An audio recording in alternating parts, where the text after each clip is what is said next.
This island has two names. In Japan, it's the Senkaku Islands. In China, it's the Diaoyu Islands. And it's right in the middle of tensions between the two countries. You've had these Coast Guard transits through the disputed waters of the Senkakus, military drones flying near Japan's outer islands, and then you've also had this run of apparent economic retaliations. So we've seen things from film cancellations to travel warnings.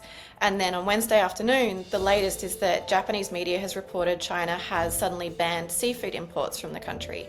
This is all after Japan's Prime Minister said a Chinese attack on Taiwan could be an existential threat to Japan, which could trigger their self-defense laws. So she was basically saying that if China tried to invade Taiwan, which it is planning to if it can't force Taiwan to agree to unification, she's saying Japan would probably get involved militarily on the side of Taiwan. This outraged China. 指出高氏的谬论严重违反国际法和国际关系基本准则，严重破坏战后国际秩序， which has a very long history of mistrust with Japan, deeply rooted in Japan's World War II atrocities, which China doesn't think they've apologised properly for. To summarise 100 years of history, China claims the island of Taiwan as part of its territory, but Taiwan's parliament and its people that overwhelmingly reject the prospect of rule under the Chinese Communist Party.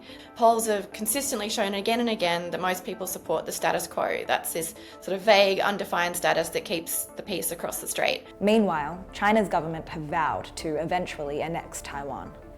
谁也无法隔断我们的血脉亲情，谁也不能阻挡祖国统一的历史大势。 And to do so by force if it needs to. The Japanese government has said that its policy hasn't changed. This is, perhaps suggesting that Beijing should just take Takaichi's words as maybe a more colourful explanation of the already existing status.